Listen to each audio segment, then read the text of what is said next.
Howdy folks, I'm Brian, and here's some Reddit. Our first letter is titled, Am I a jerk for trying to ask my daughter if she is pregnant due to weight gain? I'm a 49-year-old female, and I have a daughter who's 20 years old.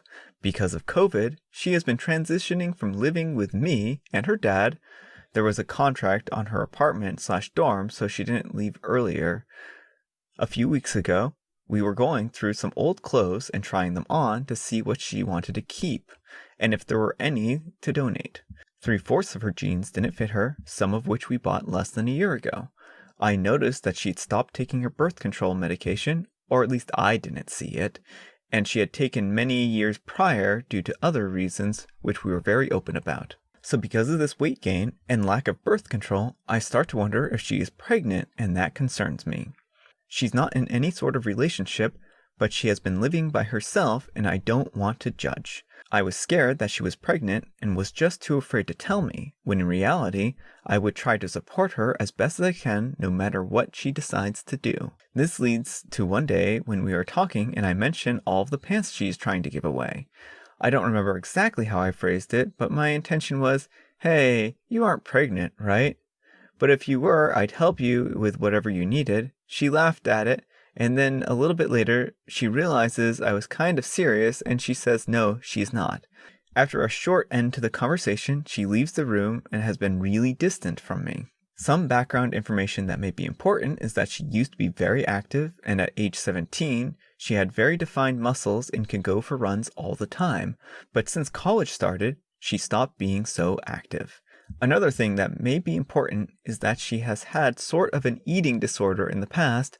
Now, before you quickly judge on the last part, the eating disorder was caused by a medication changing her appetite and then conditioning her body to not eat as much. I've talked with her a lot about it, as well as doctors and therapists, and everyone claims that the problems that she had with eating never came from any place of unhappiness with her body. Currently, she is not talking to me as much and has stopped eating in front of me.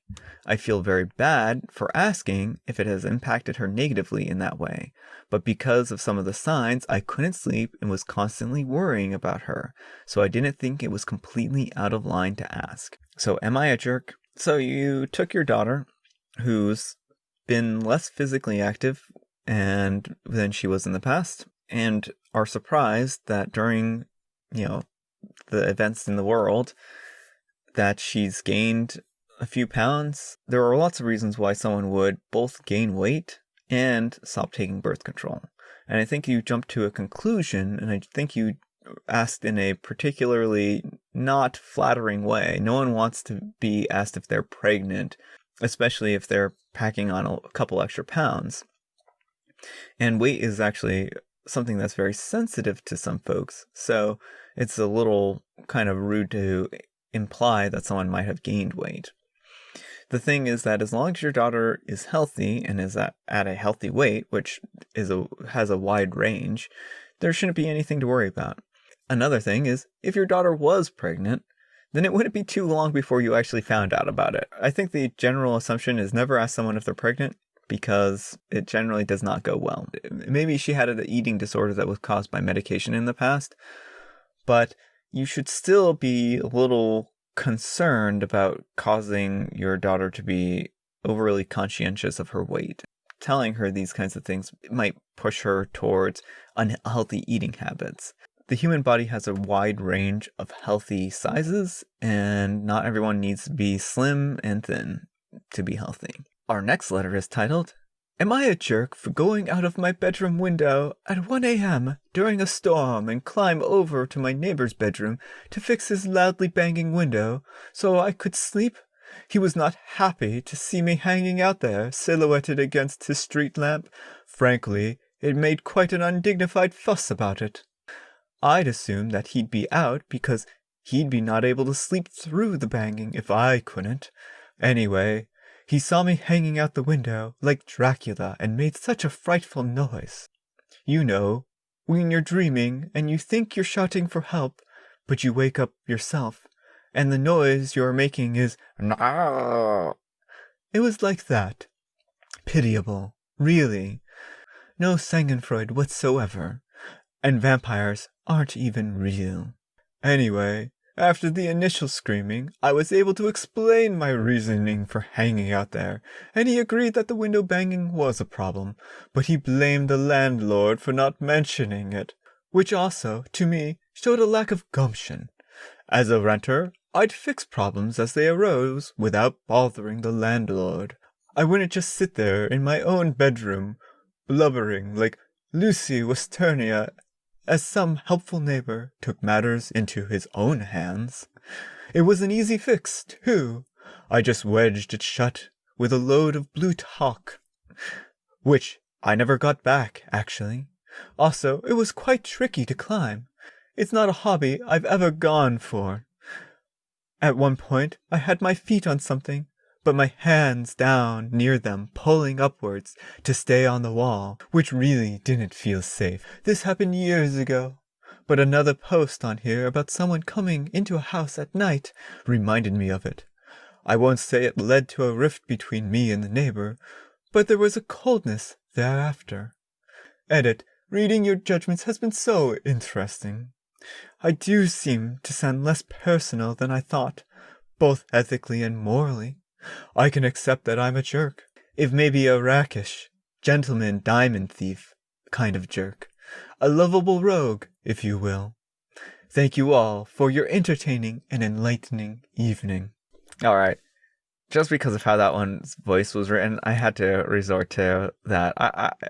Let me know if you enjoyed that. I enjoyed reading that one. Don't take matters into your own hands when it comes to your neighbor's stuff. Warn them, and don't give them heart attacks in the middle of the night, making them think that you're a vampire. I'm sure the guy that you fixed the window for didn't think you were a vampire. He probably thought you were a burglar trying to break into his house. So yeah, don't do these kinds of things without warning your neighbors, because he may have been armed, he may have been dangerous, and this could have ended up being something that ended up injuring you. Get some earplugs and then talk to the neighbor the next day. That's kind of what I would say here. So don't do something like this. Laughing out loud, but you're the jerk. You should have had a face-to-face with the neighbor about it the day after, not trespassed on his property to fix it. Yeah. I think OP, with her fussing gumption swinging from the lamppost, hammer in hand, might secretly be Pibby Longstocking. Yes, you're the jerk, but you're also hilarious. This story made my day. I thought it was a fun story. I'm not mocking the person who told the story. So yeah, I just want to clarify again that I'm not mocking them here. I just thought this was a fun story to read, and I thought that would be a fun voice to tell it in. If you do write like this, write like this. This is fun. This was fun. A fun read. Our next letter is titled, Am I a jerk for banning my siblings from being around my daughter unless they use her name, which triggers them? My mom had me pretty late in life, so I didn't really grow up with my siblings. I guess she wasn't a good mom the first time around, very neurotic and controlling, and she wanted a do-over baby. I mean, I've heard some horror stories about her, and she can be kind of a narc in general, but I love my mom. I had a baby girl 6 months ago, and I named her Kalia in honor of my mom, Leah. My older siblings were angry. My brother kept making comments about the poor baby and why I didn't just name her Jezebel. His wife was annoyed about how she is going to automatically be the favorite, and my sister took it the worst. She got very mad at me, saying my mom doesn't deserve it and it isn't fair. Despite the weird dynamic with our mom, we do get along for the most part. They are always nice to Kalia, but they call her Kay or baby. I don't really like Kay, and I want her called Kalia. I brought it up nicely with my brother, and he says he can't say the word Leah without wanting to gag, and my sister says it makes her mad every time she says it. I said I'm sorry, but it's her name. They continue to call her Kay, which my mom has picked up on, and it hurts her. But most importantly, it isn't her name. Kalia is her own person and has nothing to do with whatever my mom did years ago. I finally told them if they can't call her by her name, then they can't be around her, so I won't be inviting them to my house or letting them have as much of an aunt-uncle role. My brother said okay, but my sister got mad and said I'm being insensitive. Nicknames are pretty common, and calling someone by their first letter is pretty common. It's not an unreasonable nickname, and that's something that you have to realize. I've had many, many different nicknames throughout my life, and that's just kind of the way it goes. Like, sometimes people call people different things that aren't their names.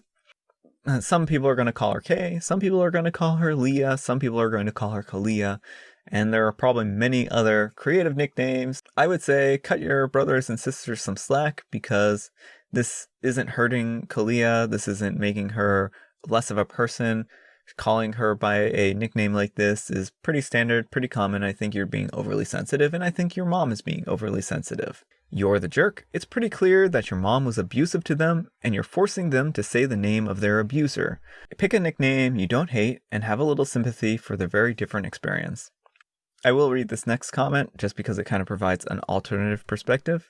Kalia isn't the name of their abuser. I grew up with an abuser, but I don't go around to everyone I know named Derek and be like, sorry, that name makes me want to gag, so I'm just going to call you D. Because that's stupid and disrespectful, and I definitely don't do it for the name that just sounds similar. They're being childish. If they're triggered that hard by a name that basically just rhymes with their mother's name, then they need to go seek therapy and stop projecting onto the baby. Well, I think here they're not projecting onto the baby, because they treat the baby just fine. They just call her by a different name. It would be different if they were tormenting the child because the child had a name that was similar to the mother's. Yeah, I mean, I can't really judge too much. Again, like, I think different people have different levels of tolerances, and I think nicknames are a common enough thing that it's not like it's that out of the way. So, am I a jerk for telling my boyfriend to bring back any type of pizza and getting mad that he brought home pepperoni? This just happened yesterday, but I'm a 21-year-old female, and I've been seeing my boyfriend, a 28-year-old male, for about a month and a half. He works at a pizza shop and left me in his apartment yesterday while he was working. Before the end of his shift, he messaged me and asked me what type of pizza I wanted him to get me. I didn't really have a preference. I'm not a picky eater, so I told him to bring back anything, and he brought back home pepperoni. I'm Jewish and I eat kosher, and I've told him this before, and he's seen me ordering at places and asking for no bacon or making sure that there's no pork in the food. When I asked him why he would do that, he told me I said anything and that was what he wanted to eat tonight. He told me to order something else or to pick off the pork. When I told him that's not how being kosher works, he blew up at me and told me that I was being picky. Edit, I'm seeing my boyfriend tonight and I'm going to apologize. You're all right, the relationship is new and I might have picked a fight over something I should have reminded him over. But to the people commenting and invalidating my level of kosher, please stop. There are different sects of Judaism and differences of levels of kosher. Ultra-Orthodox Jews can't eat at restaurants without a rabbi there, while some just follow the basic guidelines. All types are valid. Just because I don't have a rabbi blessing on my food doesn't make my level of kosher fake. It sounds like a lot of the advice down below was probably saying that it's a new relationship and you should cut him some slack, and I think that you probably should, but he may also have not even realized that pepperoni had pork in it. I think that there are some all beef pepperonis. I don't know if you can call it pepperoni at that point. Maybe it's sausage at that point. Yeah, I think that's probably sausage. All beef pepperoni is sausage. People just don't necessarily think of what foods are made out of, and if he's been in a habit of eating a certain type of food for a long time, then he may have not even realized it. But I think he should learn your dietary restrictions and keep those in mind in order to help make sure that you can eat foods that he gives you. You're the jerk. If you have dietary restrictions, bring back any type of pizza is a really risky thing to say. He brought back a type of pizza, so it was within your directions. You've been dating for a month and a half. He apparently doesn't know how strict you are with being kosher or exactly how that works. Your instructions do set him up for failure, and then you get mad when he did exactly what you told him to do. Yeah, I mean, again, I think that this is just a miscommunication. Our last letter is titled, Am I a Jerk for Not Letting My Daughter Buy a Macbook? I'm a 58-year-old male, and I have a 17-year-old daughter. Tina, not her real name, told me today that she was going to buy one of the new MacBook Airs for college. I told her I didn't want her getting anything Apple because they're overpriced and unreliable, that she'd just be buying into the brand marketing. She said that my positions make no sense and that its specs outweigh the price premium. I pointed out that the model she wanted only has 8 GB of RAM, Meanwhile, my $600 PC has 64 gigabytes. She went on about how they have the new processor, that they'll quit supporting in 5 years, and that the batteries last forever until they eventually expand and crack the laptop in half. To which I told her just to build a desktop, learn her way around Arch, and she'll have a good computer for the next 15 years. That wasn't good enough for her, and the rest of her points were basically that she didn't want to mess with wine, eye roll, and that she shouldn't need permissions since she works full-time and thus is responsible. To which I told her that as long as she is under my roof, that she'll abide by my rules. What a dumb rule. Which means that I get a final say in what she, a minor, purchases. A 17-year-old. And I'm convinced that she's just buying whatever Instagram influencers tell her to, as I can't think of a single reason why she needs a MacBook. Am I a jerk? I've had this conversation before about getting a smartphone and dating questionable boys, etc. You sound really controlling, first off. And second off, it's a computer. For folks that can't really follow exactly what the computer lingo here is that he wants his daughter to use Linux and to build the desktop. And the thing is that she's going to college and a laptop is probably going to serve her better. If she wants a MacBook, then she can get a MacBook. You shouldn't be out there regulating what types of devices she gets. And just because you don't approve of it doesn't mean that it isn't going to make her life easier. Also, Linux is actually really difficult for some people to use and to set up. It isn't to the point where a lot of people can just use it right out of the box. Now, that's not entirely true. Things like Ubuntu are, able to be used right out of the box, and I personally highly recommend using something like Linux. But with that said, I wouldn't force anyone to use Linux because you're just going to drive people away if you're forcing them to use something. I mean, she's in college. She needs something that's portable. She needs something that's mobile. And that's going to help facilitate her studying. And, having a desktop around is not portable. It just isn't going to suit her needs. You need to think about what the needs of a person are when it comes to purchases. So yeah, I think you're a jerk here. I don't think you should be regulating what computer your daughter buys, especially if she uses her own money to buy it. You just sound like a real jerk. You're the jerk. You're messing with her usage requirements. She'll likely need to carry a laptop everywhere, and she needs something that will run well. Run school programs easily, won't break while she's carrying it all day, and have good battery life. A desktop running Arch won't do that, but can be a great machine for doing other things. A powerhouse laptop that's less than 3 pounds costs money. There are some other people who make nice laptops, but most of the super portable stuff that's great for college students isn't cheap. I've never seen a $600 PC with 64 gigabytes of RAM that I'd want to carry a mile. So yeah, I think that brings up a lot of good points that I kind of missed. Software compatibility can be a real pain sometimes in Linux. It's getting better all the time, but it's not quite there yet. And just one last note, Arch Linux users are kind of known to be a little pretentious. I'm not saying they are. I'm just saying they have a reputation for that. And this kind of comes across as the typical pretentious Arch Linux user. So I don't think you're helping out your cause here. All right, folks, I think I'm going to end it there. Thank you so much for watching. I hope you enjoyed this video. If you did, consider giving me a thumbs up. If you didn't, consider commenting below. If you made it this far, consider subscribing if you're not already. I release stuff every single day, and yeah, I promise I won't force you to use Linux. How's that for a promise? By the magic of editing, here's the schedule for next week now.